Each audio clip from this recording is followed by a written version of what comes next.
Eu hoje vou dar uma ênfase especial nesta palavra, desce depressa.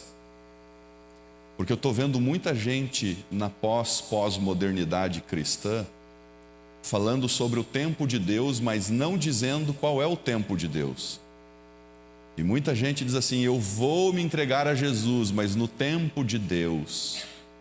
Eu vou voltar para a igreja, não me perturbem, mas eu vou voltar no tempo de Deus. Vocês já ouviram isso?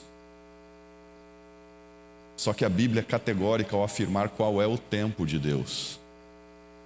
O tempo de Deus para você voltar, para você se entregar, para você abrir a porta do teu coração, da tua casa, da tua família, da tua vida, sempre foi hoje, depressa, logo.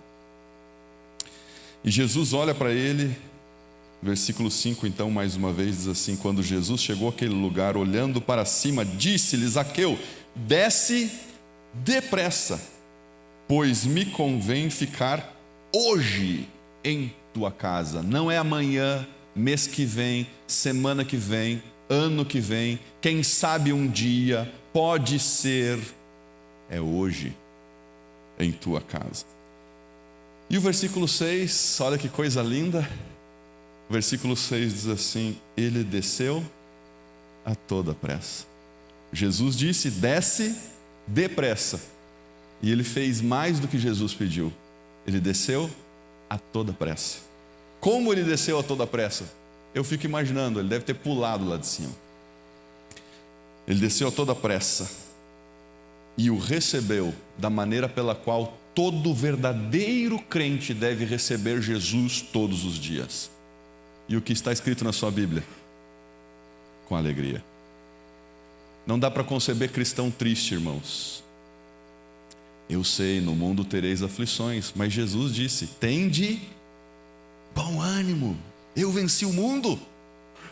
Como a gente vai evangelizar os outros, irmãos, se nós mesmos não somos? Evangelho quer dizer boas novas. Boas novas quer dizer notícia boa. Traduzindo, notícia boa. A notícia boa que nós temos é: Jesus vai voltar, amém? E você vai ir junto com Jesus para o céu. Esse amém está muito sem vergonha. Você vai ir junto com Jesus para o céu. Amém. E vou dizer mais: a tua família toda vai para o céu contigo. Amém. E vou te dizer mais: o teu marido vai para o céu contigo. Amém. Teve irmão dizendo amém. Bom, estamos aqui para pregar o evangelho. Mas eu vi irmãs que não falaram amém. É triste isso. Talvez o que nós precisaríamos hoje, Ebiezer, não seria um evangelista, mas um terapeuta de casais. Agora, vocês querem ver o que é amor verdadeiro, de verdade?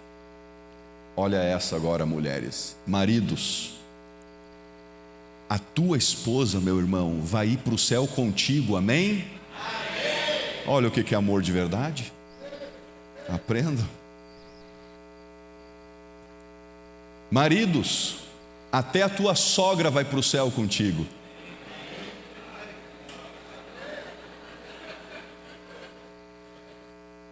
Que tristeza. Mas ela vai ser transformada, amém? Agora melhorou, amém? Tem que pregar direitinho, aí o povo aceita, viu?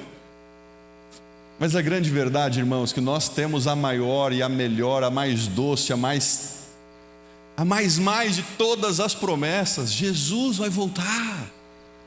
A pergunta é: você está preparado para ir para o céu com Jesus? Você está pronto para esse grande encontro? Você tem descido das árvores das indecisões e do pecado desta vida para se encontrar com Cristo? Você tem recebido Jesus em teu lar com alegria? As pessoas que entram em contato com você percebem um Jesus que transformou a tua vida?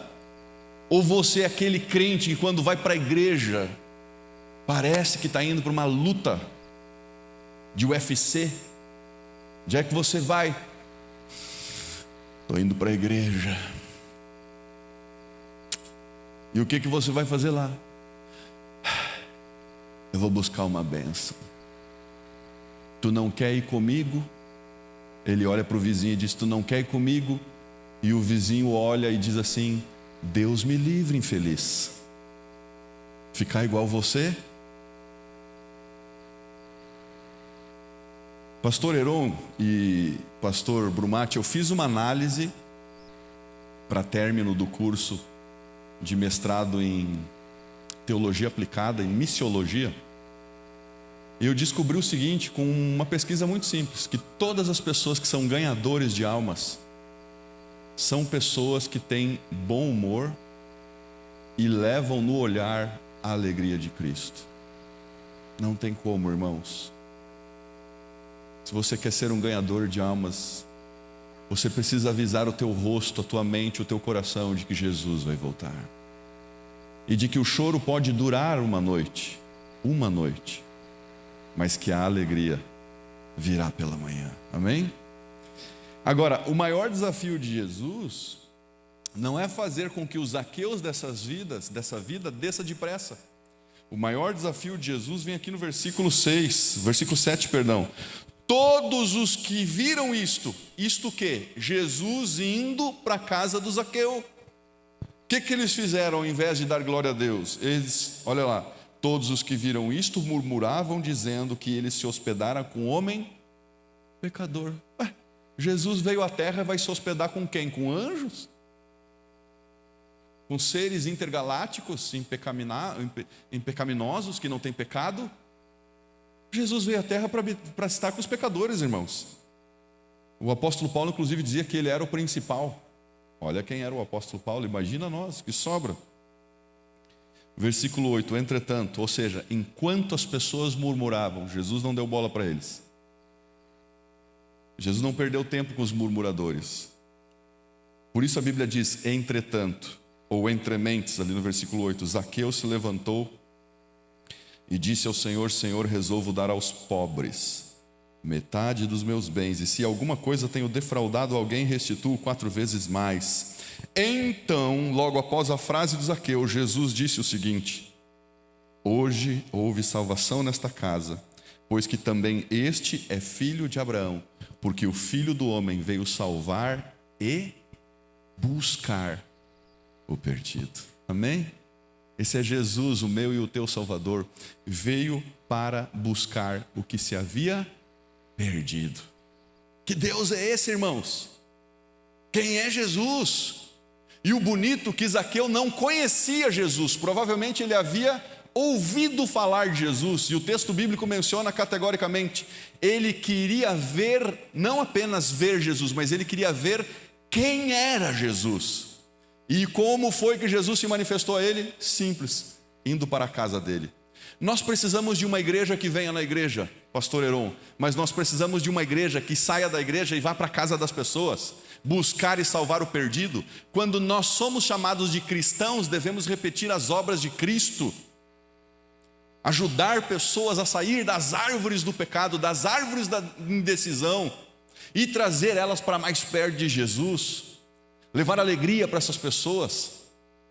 E o interessante é que a Bíblia não menciona que Jesus disse: Zaqueu, você quer ser salvo? Sim, Senhor, eu quero salvação. Então vende tudo que você tem, dá metade para os pobres e restitua as pessoas que você defraudou 4 vezes mais. Jesus não falou nada. Ele simplesmente entrou na casa, e a presença maravilhosa de Jesus mudou tudo. Há pessoas que quando estão perto da gente, ela muda o ambiente. E há pessoas que quando está perto da gente, ela estraga o ambiente. E você provavelmente conhece pessoas assim. Que diferença faz? Muita. Agora, o que chama a atenção é que a Bíblia menciona que Zaqueu era rico. E quando você volta a Bíblia um pouquinho antes, no capítulo anterior, Jesus menciona o seguinte no capítulo 18: quão difícil é para os ricos entrarem no reino de Deus. E por que Jesus falou isso? Porque um capítulo ou 2 antes, a história do jovem rico, a qual Jesus fez um apelo para que ele fosse um dos 12 apóstolos, ou o 13º apóstolo. Vai, vende tudo que tens, dá aos pobres e depois segue-me. E diz a Bíblia que o jovem não foi, aliás, ele foi, não para vender as coisas que tinha, mas triste, porque era dono de muitas propriedades, Ellen White comenta: o jovem foi para casa perdido, sem Jesus. Por isso Jesus disse quão difícil é. Ele não disse que os ricos não vão herdar o reino de Deus, ele disse que é difícil. E por que é difícil o rico crer em Jesus? Simples. O rico ele é mais tentado do que o pobre. Quais são as tentações do rico? Simples. Como ele vai confiar em Deus para pedir saúde em oração, sendo que ele tem o melhor plano de saúde, os melhores médicos, os melhores hospitais? Muitos ricos são tentados a não orar a Deus antes de sair de casa, porque o carro dele é blindado, ele tem segurança, os muros são altos, cerca elétrica, ele confia em todo o seu aparato, do seu sistema de segurança, CFTV e tudo mais. O rico, ele tende a confiar na riqueza do que confiar em Deus. Agora o pobre, por sua vez, só resta a Deus muitas vezes. Ele sai de casa e é um tiroteio perto de onde ele mora, ele diz: Senhor, me ajuda a ir, me ajuda a voltar. Mas isso são tendências e não leis. Isso não quer dizer, porque muita gente inclusive acha que todo pobre por ser pobre está salvo. E eu conheço muito pobre que não tem Jesus e é extremamente orgulhoso, jactancioso e arrogante, e que inclusive se orgulha da sua pobreza. Quem conhece um pobre orgulhoso aí, levanta a mão. Aliás, deixa eu perguntar para vocês, tem algum rico aqui na igreja? Levanta a mão os ricos, eu quero conhecê-los. Temos um engenheiro rico ali. Mais uma irmã lá, levantou a mão. Empréstimos depois do final do culto. Quem mais é rico aí? Nossa, que tragédia essa igreja, só tem 2 ricos. E pobre? Os pobres vieram na igreja hoje? Levanta a mão os pobres. Ei, olha a pobretada tudo aqui reunida hoje. Agora me espanta que tem gente que não levantou a mão nem no rico e nem no pobre. O que vocês são?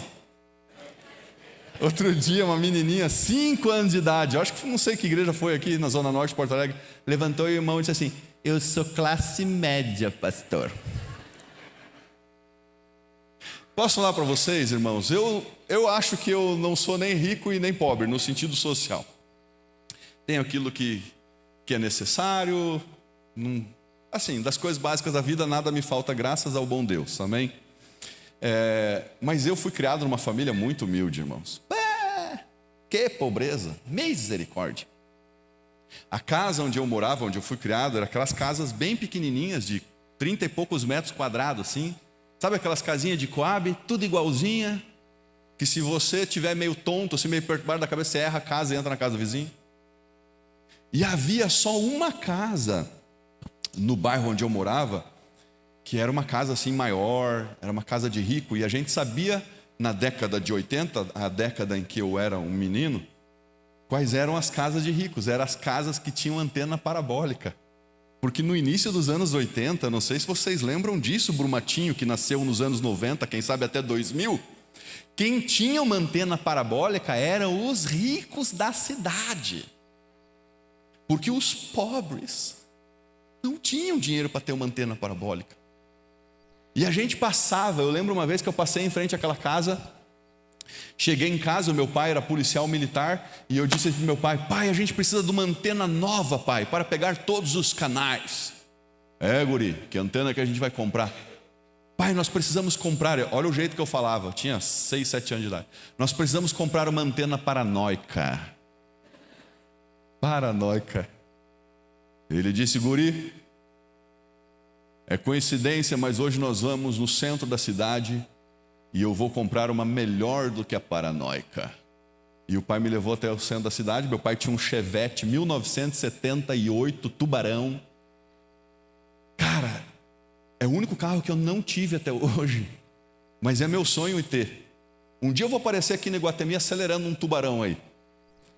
E ninguém me julgue por causa disso, porque eu tenho uma memória afetiva muito legal dentro de um Chevette Tubarão, e eu cresci dentro daquele carro, e eu nunca consegui dirigir o carro, porque eu fiz 18 anos, meu pai já tinha vendido o carro, e agora eu estou ficando velho e eu quero comprar um Chevette Tubarão, e vou comprar um Chevette Tubarão.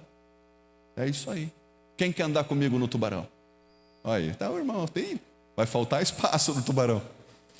Então, irmãos, o meu pai me levou no centro da cidade, chegou lá num negócio que vendia antenas, e eu pensando, vai comprar uma antena parabólica. Ele comprou, sabe aquelas antenas de alumínio, espinho de peixe?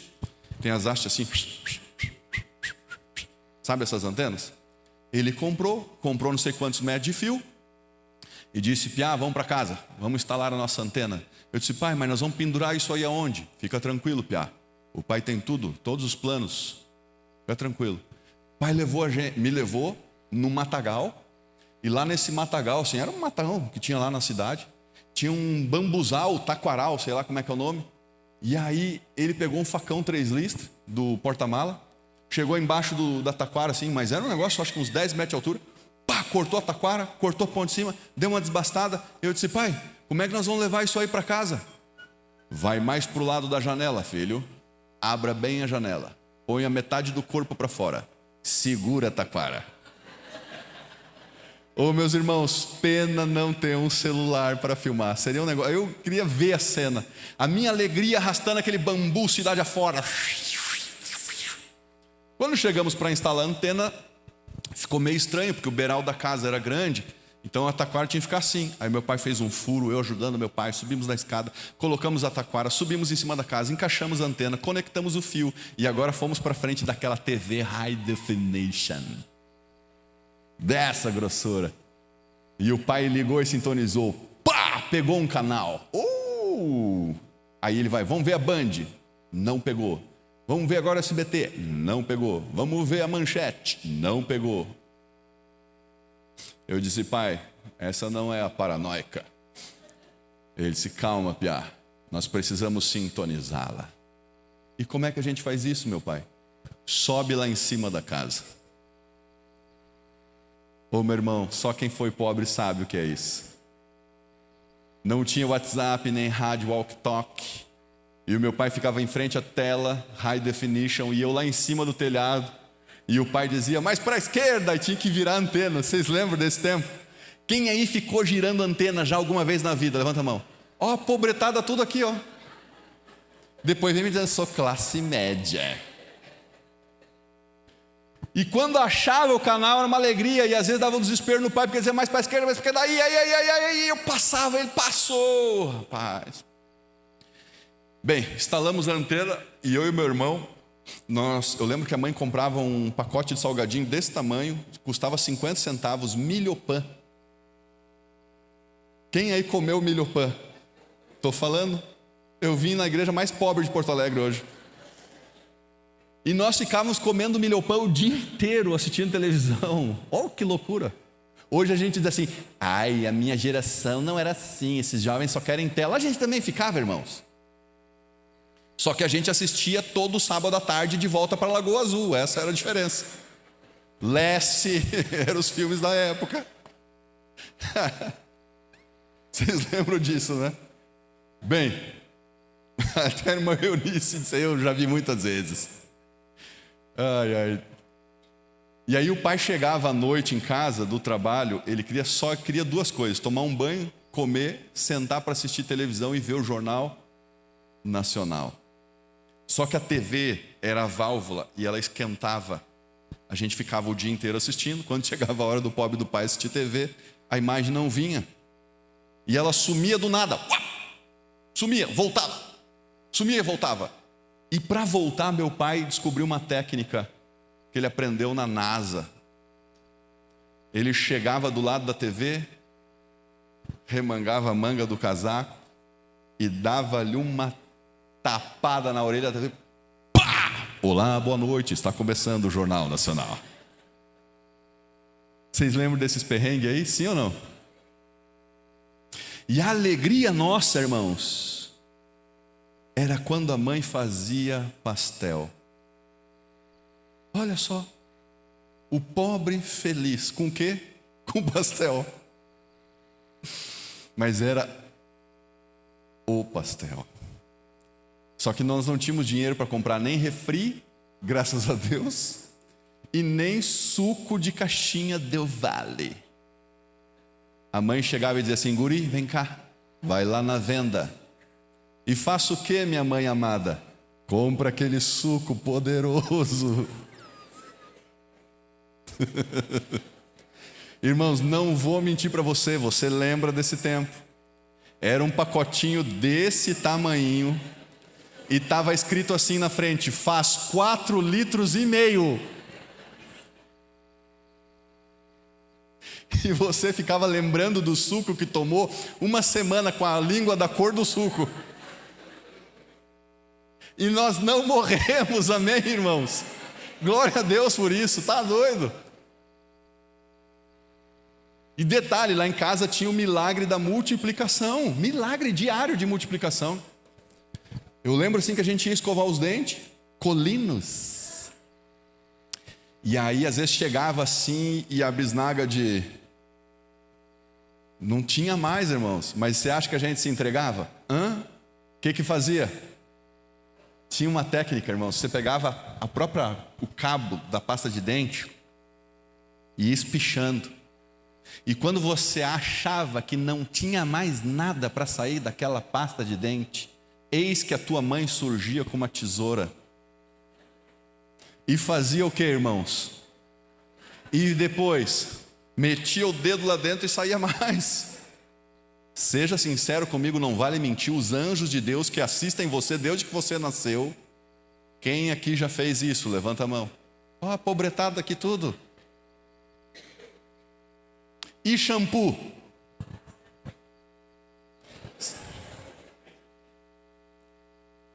Vou falar mais uma vez para vocês não me interpretarem mal. Não sou rico, o Ebezer trabalha comigo, sabe disso, o pastor Brumati, o pastor Heron. Aliás, o mais rico da associação é o pastor Heron, tá? De bênçãos. Mas lá em casa, minha esposa tem 2 ou 3 tipos de condicionador, pomada, não sei o que, restaurador, cabelo antifrizz, blá blá blá blá blá, e tem 3 shampoos. A minha filha tem mais uns 2, e elas dizem assim: pai, minha filha diz, não usa o meu shampoo. Mas eu fecho a porta. E eu não posso falar muito, porque talvez ela vai ver essa gravação depois. Mas na minha época de pequeno, era um shampoo para toda a galera lá em casa. Olha o nome do shampoo, vê se você se identifica. Juvena. E uma coisa que eu não esqueço nunca é que estava escrito assim na frente do shampoo: Juvena, para todos os tipos de cabelo. Por isso que tem tanto irmão careca na igreja hoje. Aí, o pastor Heron. Como que um shampoo pode ser para todo tipo de cabelo, irmãos? Claro que era uma invencionice. Mas o que mais eu me divertia é que aquele shampoo nunca acabava. Você ia tomar banho um dia e estava um tanto assim de shampoo. No outro dia você pensava: acabou o shampoo. Quando chegava lá, seja sincero comigo, quem aqui colocava água no shampoo? Levanta a mão, os anjos estão vendo.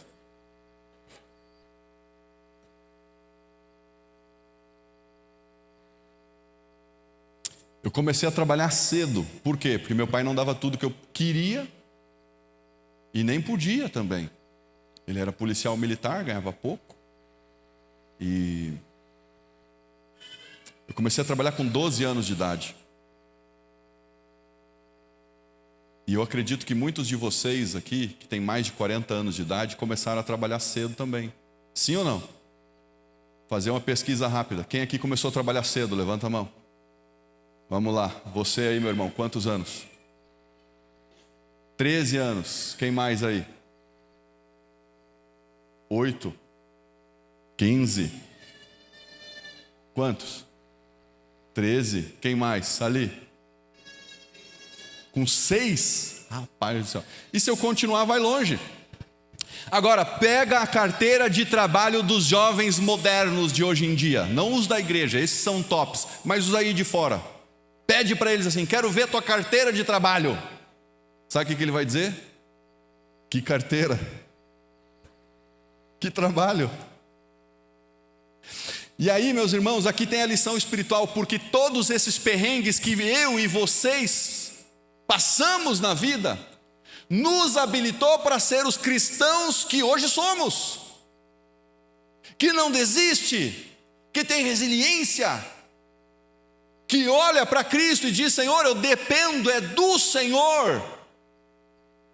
E eu não vim aqui para olhar para vocês que levantaram a mão e dizer: vocês são pobres. Não, não, sabe o que vocês são? Infinitamente mais do que vencedores. Porque muitas pessoas ricos desse mundo vão perder o céu, vão perder Jesus. Sabe por quê? Porque não aprenderam a principal lição de vida: dependência total do Senhor Jesus.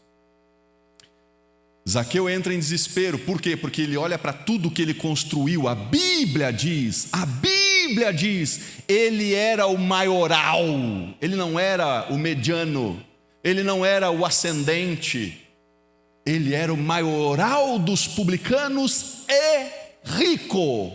Não era bem de vida, ele era rico. Mas só faltava um detalhe. Faltava tudo, não era um detalhe. Faltava conhecer por experiência quem era o Senhor Jesus. Tem um livro da Casa Publicadora Brasileira que há décadas é o mais vendido, não distribuído. Distribuídos são outros, gratuitamente. Mas vendido é um livrinho de 80 e poucas páginas, escrita por um senhorzinho de 80 e poucos anos, Pastor Bulhon. Olha o título do livro: Conhecer Jesus é tudo. Jesus muda tudo, irmãos. O que Jesus falou naquela casa, a Bíblia não diz nada do que Jesus falou. O que Jesus falou é: desce depressa, hoje eu vou para tua casa. E de repente o Zaqueu saiu para um dia normal, porque naquela época não havia rede social para dizer: e aí galera, ó, segue aí na bio, porque Jesus vai aparecer na nossa cidade. Ninguém sabia que ele ia aparecer lá. Provavelmente ele ficou sabendo pelo burburinho da multidão, perguntou para alguém: o que está acontecendo? Jesus está indo lá. Então ele subiu lá e foi correndo, não se preparou para isso. Ele saiu de casa para um dia qualquer e voltou para casa. Imagine a situação: a esposa em casa, os filhos em casa, e de repente o Zaqueu chega em casa e diz: amor, tu não vai acreditar, o que foi, meu bem? Eu trouxe uma visita.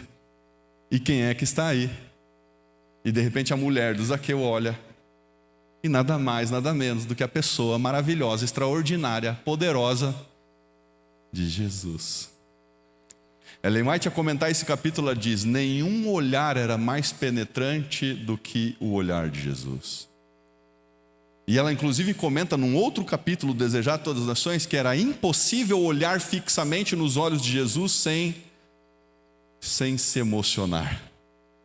E ela diz assim: porque do olhar de Jesus emanava todo o amor do trono de Deus. O olhar de Jesus transforma vidas, transforma uma família. Um simples olhar que penetrou o coração de um homem rico, mas pobre espiritualmente. Jesus não pediu nada para ele, só pediu: me deixa entrar na tua casa, me deixa entrar dentro ali da tua família, deixa eu cear contigo. É o que está lá em Apocalipse 3:20, eis que estou à porta aí. Está muito fraco. Eis que estou à porta aí. Se alguém ouvir a minha voz e abrir a porta, eu entrarei, cearei com ele e ele comigo. Um pacto, uma aliança com Jesus. Posso contar uma história para vocês?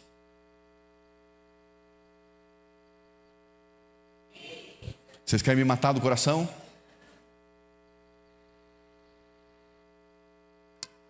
Eu queria contar uma história para fazer um apelo para vocês nessa manhã de sábado. Eu preciso, ao terminar essa mensagem, fazer um apelo para a minha amada igreja, da qual eu sou membro.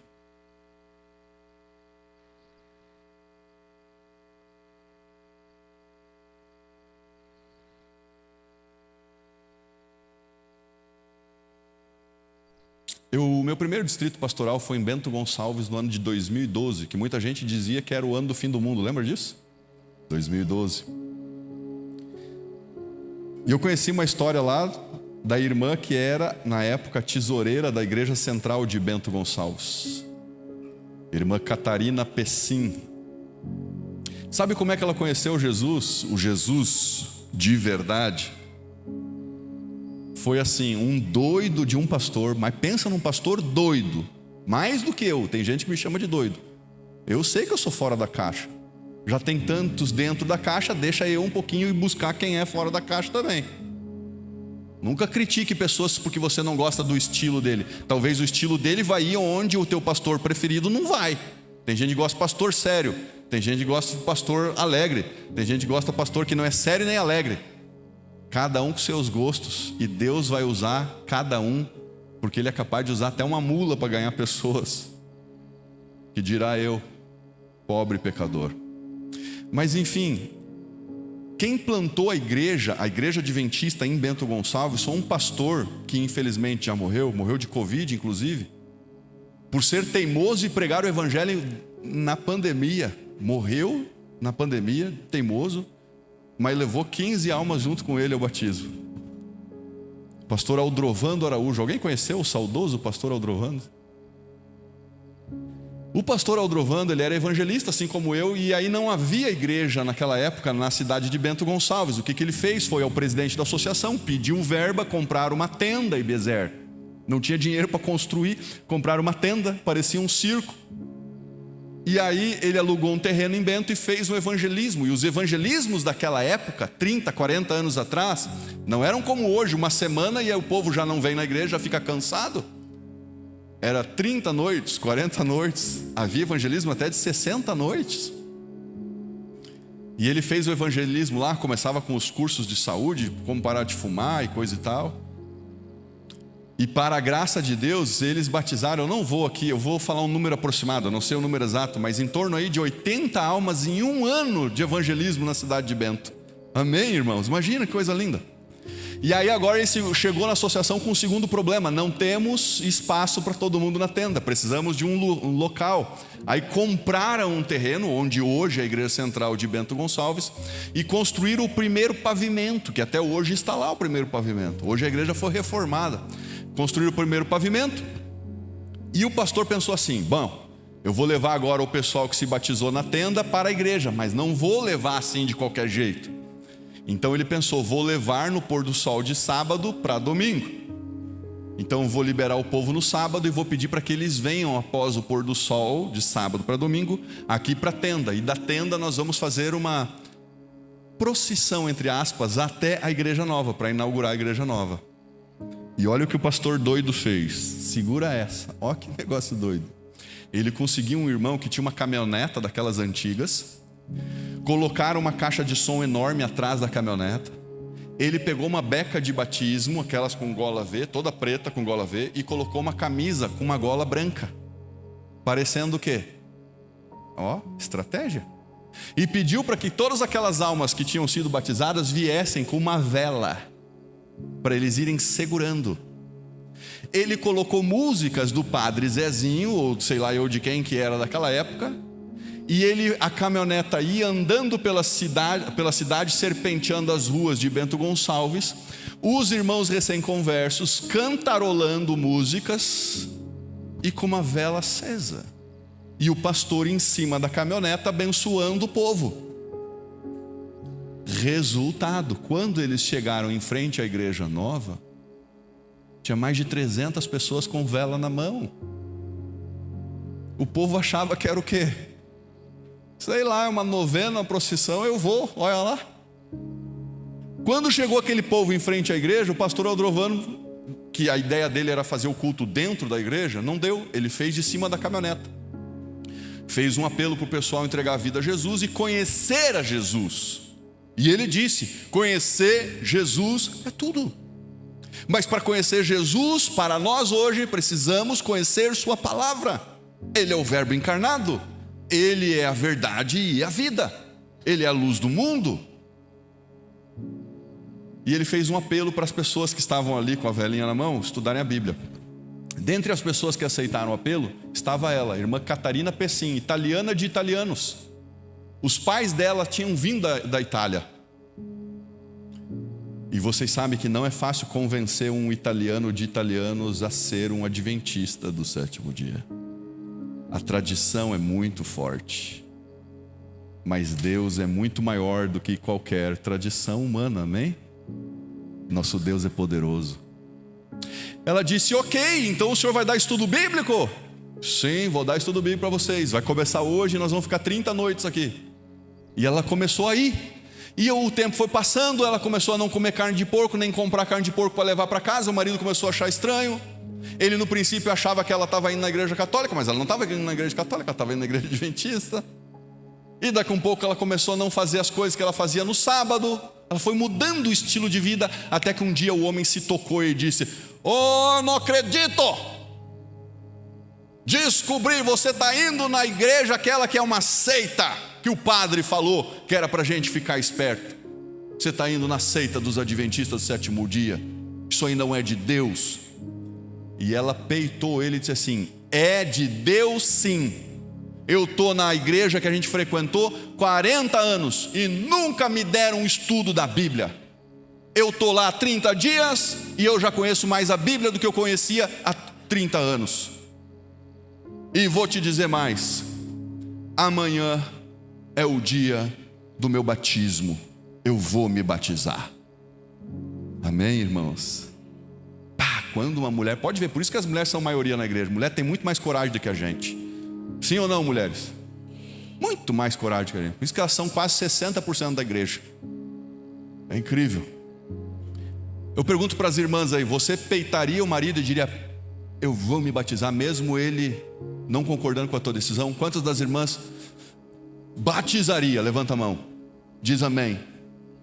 Só que tem um detalhe, ele disse assim, aí ele falou um palavrão que todo italiano fala quando está bravo. Ele bateu na mesa, não vou repetir. Ele disse porco, e vocês sabem. E disse assim, ó: "Se você for se batizar amanhã nesta seita, eu vou levar meu revólver carregado lá e vou descarregar na igreja." Agora eu pergunto para você, minha irmã: você batizaria mesmo assim? Sim ou não? E ela pegou as coisinhas dela e você foi para o batismo. Quando está tudo acontecendo lá dentro, encostou um Fusca vermelho na frente da igreja. O homem puxou 3 oitão, os diáconos tudo feliz, achando que estava chegando mais uma visita. E o homem disparou 5 tiros na direção dos diáconos. O mais macho de todos os diáconos foi o primeiro a dar um pulo para debaixo da mesa. Mas graças a Deus, nenhum tiro pegou dos nossos irmãos. Vocês não vão dizer amém? Bom, vocês estão me assustando hoje, misericórdia. Só que imagina a cena lá dentro do batismo, irmãos. E o pastor teve que dizer a verdade: irmãos, quem está dando o tiro lá é o marido da Catarina que está batizando. Então, irmãos, eu pergunto para vocês: alguém quer se batizar no próximo batismo? Terminou o culto, Catarina se tremia toda. E ela disse: irmãos, alguém poderia me dar uma carona para eu ir para casa? Adivinha quem foi o último a sair da igreja? O pastor. E o pastor estava junto com a esposa dele. Disse: não, irmã, eu vou te levar. Quando eles chegaram assim, o pastor disse: irmã, podemos te deixar na esquina? Claro, pastor, fica tranquilo, eu sei, imagino. Pode deixar na esquina. E ela entrou pé por pé em casa. Eles, aliás, oraram muito durante o culto, para que Jesus abençoasse e tocasse a vida daquele homem. E sabe o que aconteceu?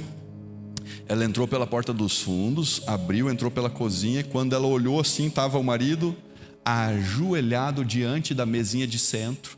E em cima da mesinha de centro, uma Bíblia católica dessa grossura. O homem tinha aberto em Mateus 11, 28.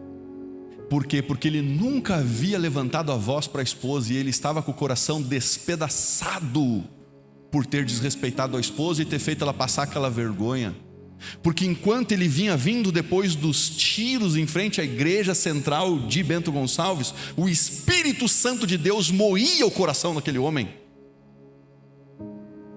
Poder da oração intercessora.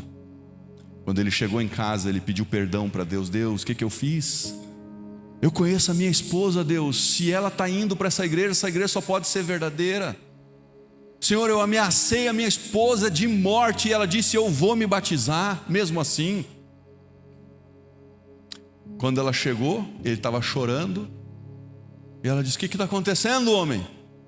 Ele se levanta, pede perdão para ela. E fala que estava extremamente arrependido, que não era ele ali, que ele não entendeu nem o que ele mesmo fez. E sabe o que ela disse para ele? Quantos querem saber? Próxima vez que eu pregar aqui eu conto o resto da história para vocês. Vocês querem que eu conte hoje? Mas o tempo está acabando. Posso contar? 3 minutinhos? Então, votação aqui na igreja. Membros favoráveis, está votado. Ela disse assim: é claro que eu te perdoo. Fazem 30 dias que eu oro todas as noites por você. Eu aprendi a orar como se deve orar. E meu amor, Jesus perdoa você. Jesus quer limpar o teu coração. E ele disse assim: então se você me perdoa de verdade, amanhã eu quero ir na igreja contigo. E ela disse: então bora? Vamos lá. E gringo, não sei se você conhece alguém que é gringo. Gringo é doido com horário. Se o horário é 9, ele chega às 8h30. E o culto lá começava às 8, e 7h30 ele já encostou o Fusca na frente da igreja. E qual era o problema? A igreja fica no alto de uma montanha lá em Bento. Todo mundo que vinha chegando olhava o Fusca.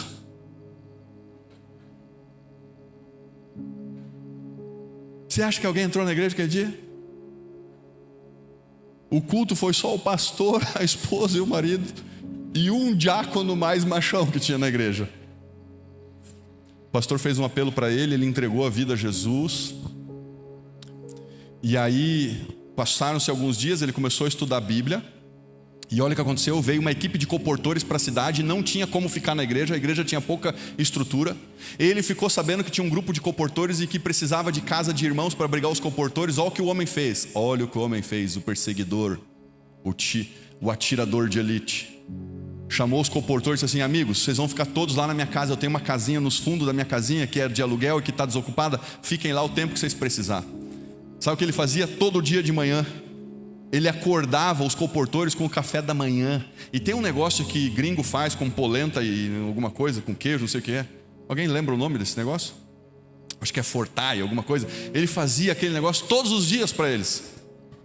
Os coportores voltavam para casa todo dia contando as bênçãos do trabalho missionário. E ele chegou à incrível conclusão, disse: mas onde é que moram essas pessoas que vocês estão indo? Aqui no seu bairro. Mas aqui não tem igreja. Aí o comportor disse assim: mas pode ter. Aonde? Na sua casa. Mas pode? Claro que pode. Vamos fazer uma igrejinha aqui na sua casa. Ele tinha uma pequena marcenaria. Sabe o que ele fez? Fez bancos de madeira, construiu um púlpitozinho de madeira, lixou, invernizou e escreveu assim, ó: em honra ao grande Deus. Marcaram o dia do batismo dele. E o dia do batismo dele seria tipo assim, para dali uma semana, não sei. Mas numa noite qualquer, ele acorda no meio da noite, a Catarina acorda assustada, ele olha para ela e ele sabia, ele estava tendo um ataque cardíaco. Ele segura a mão dela, começa a ficar roxo, e diz assim: amor, eu só quero te dizer uma coisa, muito obrigado por tua coragem. Se não fosse você ter decidido como decidiu por Jesus, eu nunca teria o conhecido. Eu te encontro na manhã da ressurreição. Dormiu. Agora em setembro eu estive com Jefferson Pilar lá na Central de Bento. Catarina está com 80 anos de idade, estava na porta da igreja. E ela disse assim para mim: pastor, só quero te perguntar uma coisa. Tu que anda fazendo evangelismo por aí, tu que estuda as profecias. Eu disse: o que foi, irmã Catarina? E ela disse assim: falta muito para Jesus voltar, porque eu não aguento mais de saudade dele. Eu disse: não falta, Catarina, falta pouco. Faltam poucas pessoas ainda que ainda estão em cima das árvores dessa vida, árvores da indecisão, descerem para aceitar e para conhecer esse Jesus maravilhoso. E eu pergunto para você, meu irmão, minha irmã, que ainda não foi batizado: tem alguém aqui que teria fé suficiente para dizer: não é para mim, mas para o Espírito Santo, para Deus, para o Pai, para o Filho, para os anjos celestiais, eu aceito a Jesus, e sim, eu quero me preparar, porque em breve Jesus vai voltar.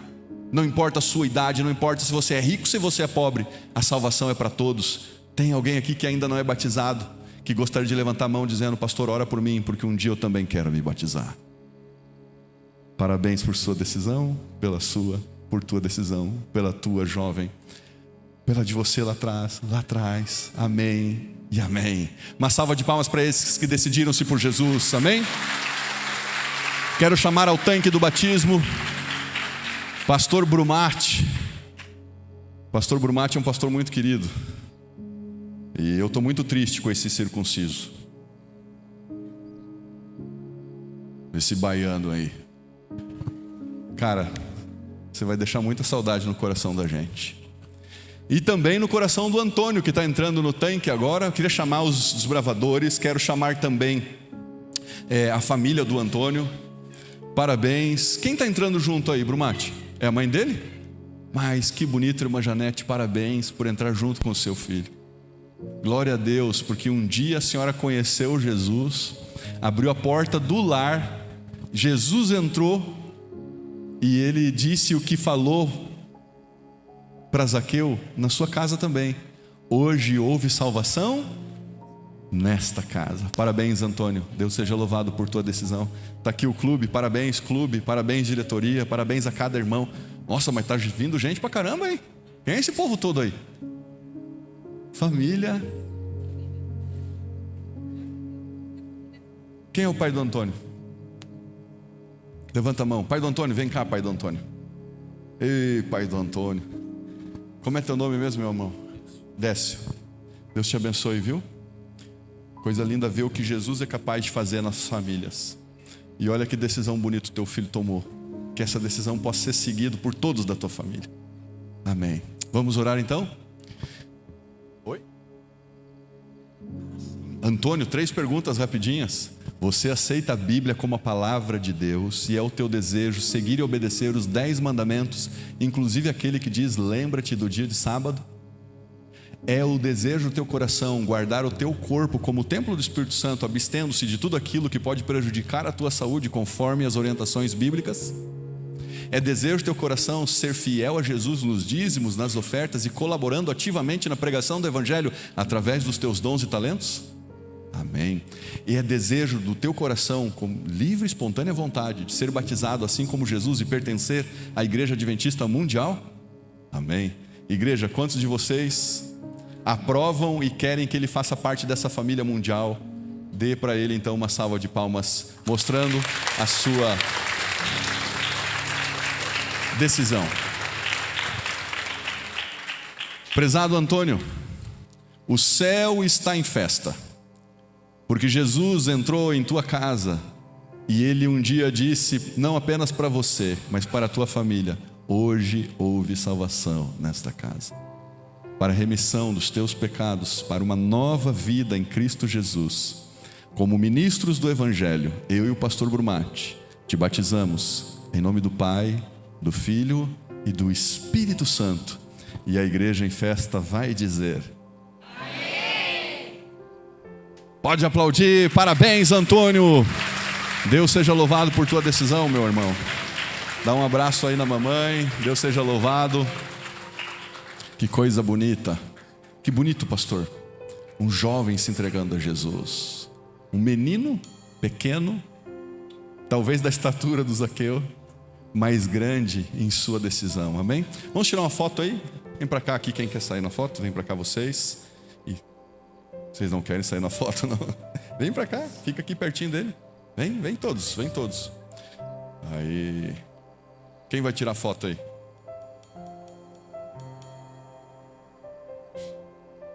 Aí. Fica aqui, meu diretor. Amém.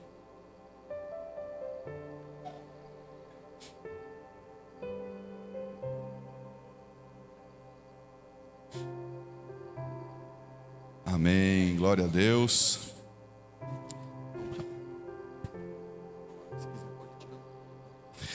E agora eu queria chamar o grupo de louvor aqui na frente. Nós vamos cantar a última música.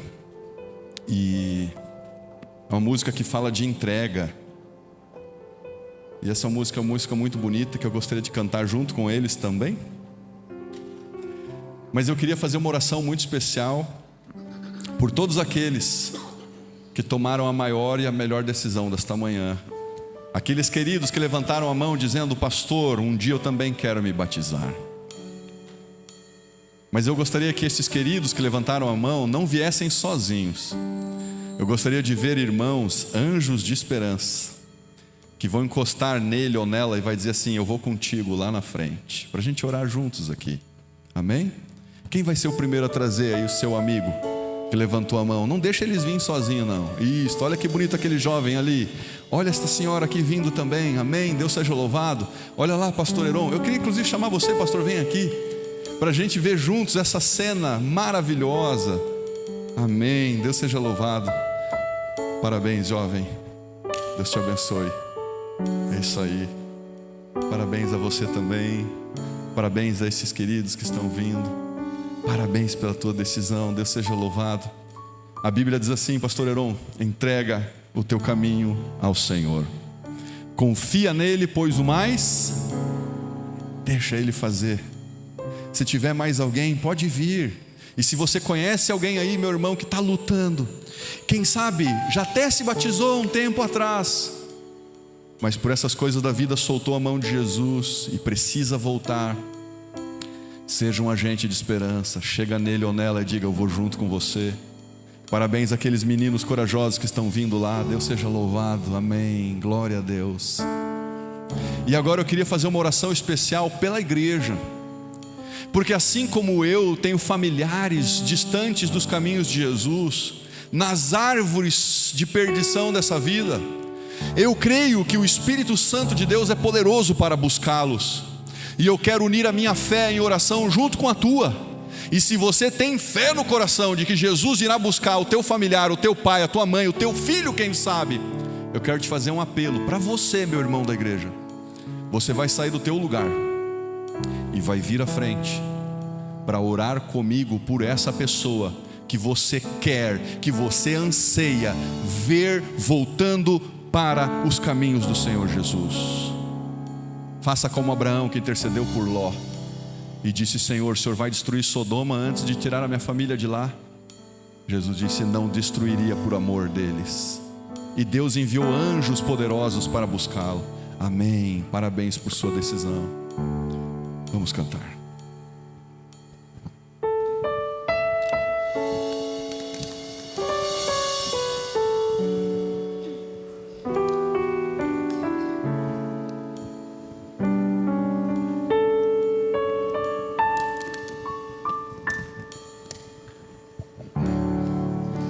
Se eu tenho um sonho, fiquem todos em pé e vamos cantar juntos. Vamos louvar ao nosso Deus. Meu sonho é ver Jesus, tocar o seu rosto, beijar suas mãos, encontrar os que perdi, ser completo, ser feliz. Jesus,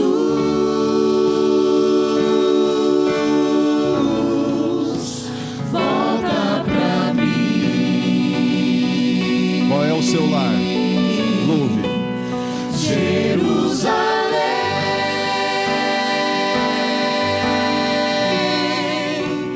é o meu lar.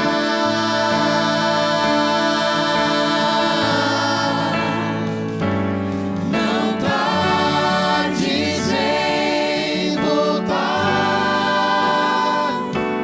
Preciso ao teu lado estar.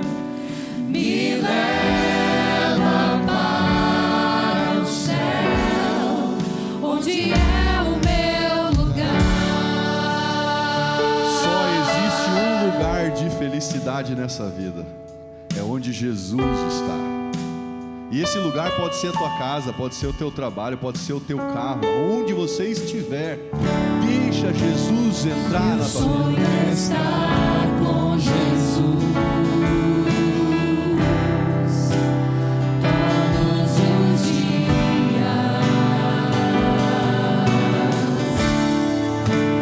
e me banhar em tua glória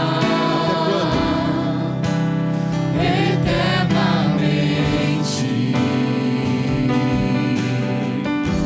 Estou aqui a esperar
aqui para levar você para o melhor lugar do mundo, para o céu. E sabe onde é o céu? É onde Jesus está. Tem alguém que você ama que está aqui na igreja hoje? Abraça ela aí, não deixa ninguém sem um abraço. Vai lá, abraça aí teu irmão, abraça a tua esposa. Vamos juntos orar e vamos juntos nos entregar nas mãos do Deus Todo-Poderoso, que quando entra, tudo muda. Fecha os teus olhos, vamos juntos orar. Querido Pai, em nome do Senhor Jesus, nós entregamos a nossa vida por completo a Ti. Estamos felizes, Senhor, como igreja, pelos queridos que hoje decidiram voltar para os Teus braços. Felizes, ó Pai, por estes que ainda não se batizaram, mas que hoje decidiram descer da árvore da indecisão e se entregar completamente a Jesus. Mas nós oramos também, Senhor, por todos aqueles que têm familiares, pessoas que amam longe dos Teus caminhos. Pai, em nome e por amor de Jesus, nós colocamos cada um deles em Tuas mãos. Busca, Senhor. Jesus disse que a missão dele era buscar e salvar o perdido. Pai, nós queremos a família inteira no céu, Deus, mas nós queremos estar lá também. Limpa o coração e a mente de cada um, e que saiamos daqui, Senhor, leves, com a certeza de que nós nos entregamos nas mãos do Deus que tudo pode. Em nome e por amor de Jesus. Amém. Amém. Quem gostou do culto de hoje aí? Levanta as duas mãos para o céu e diz assim comigo, ó: obrigado, Jesus. Agora escolhe pelo menos duas pessoas bonitas, não pode ser feia e nem mais ou menos. Abraça ele ou ela e diz assim, ó: juntos chegaremos no céu. Que Deus abençoe vocês, meus irmãos, e até a próxima, se Deus quiser.